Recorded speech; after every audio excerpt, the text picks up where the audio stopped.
A reading from the Gospel of the Egyptians. O living water, O child of the child, O glorious name, O living aeon, living one who sees the aeons, who is eternally eternal. You are what you are who you are. You who live in the heart, this great name of yours upon me, O self-begotten perfect one, who is not outside me. I see you, O you who are visible to everyone. For you who will be able to comprehend you in another language. For who will be able to comprehend you in another language? Now that I have known you, I have mixed myself with the unchangeable. I have armed myself with an armor of light. I have become light. For the mother was at the place because of the splendid beauty of grace. Therefore, I have stretched out my hands while they were folded. I was shaped in the circle of the riches of light, which is in my bosom, which gives shape to the many begotten ones, and the light into which no complaint reaches. I shall declare your glory truly, for I have comprehended you. O God of silence, I honor you completely. You are my place of rest, O formless one, who exists in the formless ones, who is raising up the man in whom you will purify me into your life, according to your imperishable name. Therefore, the incense of life is in me. I mixed it with water after the model of the archons, in order that I may live with you in peace of the holy ones, you who are ready, really, truly, forever.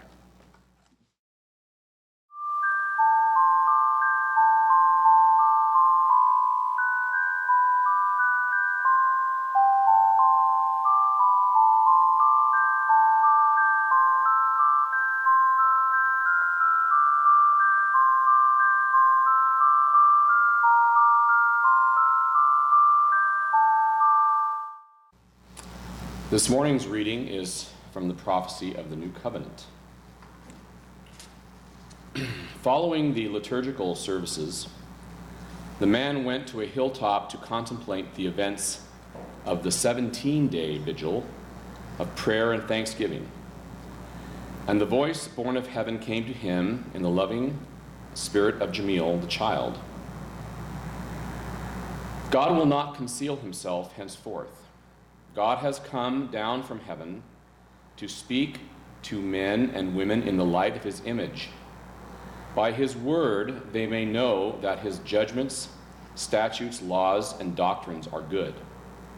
He has given them spiritual bread from heaven to eat, the image of his being, and spiritual truth from heaven to drink, the word of his being.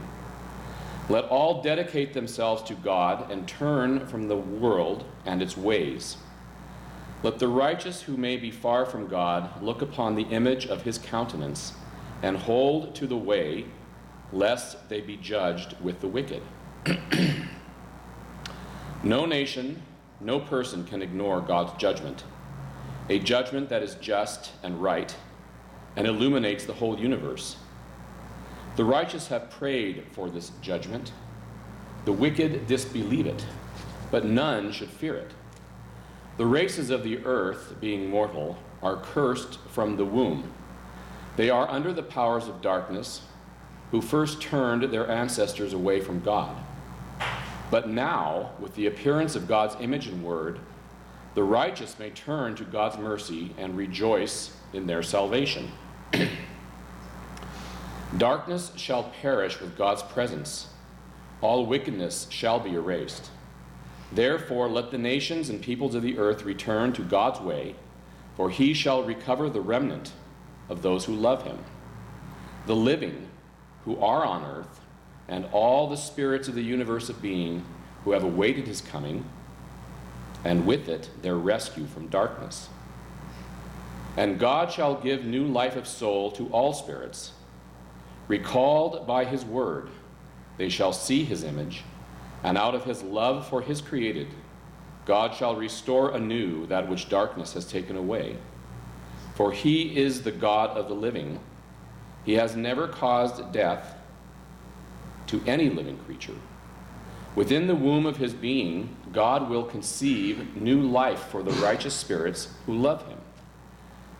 And they shall be born as new souls created in God's image and filled with his word. A new generation of spirits come forth out of all former generations of flesh to inhabit a new world of spirit. And they will have no memory of suffering, pain, sorrow, or death, which are strange to the Lord. The voice ceased as suddenly as it had come, leaving the man alone on the hilltop under the glorious rays of the sun. Motivated by the inspiring voice, the man thought, men and women of God living the way together form not only a new church, but a new people as well.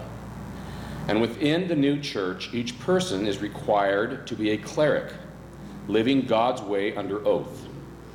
In this way, people become knowledgeable in sacred teachings and serve God first before any secular power. A lay community is not able to do this. Therefore, a new church of the Second Advent is a prerequisite to a new world order. He reasoned that even if the whole world were converted to any one of the existing world religions, the world would not change for the better. The world religions, like the peoples of the world, could not of themselves bring peace to the world, for neither the existing religions nor the people were at peace with themselves, with nature, or with the cosmos. More importantly, they are not at peace with God. Peace is only possible by the intercession of God through the very powers and forces of creation, namely intelligent, divine light. No human institution can of itself achieve more than human ideals. Peoples, like religions, are divided and in conflict on the international, social, and family levels. Unless people become spiritual, allowing the soul to dominate human thought by divine intelligence and spiritual consciousness, the races of the world will always be rivals and oppose any universality of order instituted by secular or ecclesiastical government. This tendency, he reasoned again, was part of the human condition, prevalent in human and social affairs.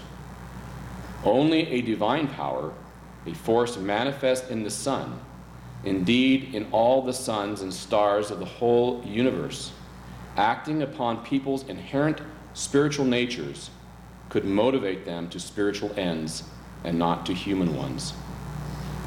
With the coming of God's divine light, which is his image and word filling all creation, physical and spiritual, a light endowed with divine reason, the human family must turn to that motivating power and force of God by living the way within a structured institution inspired of heaven.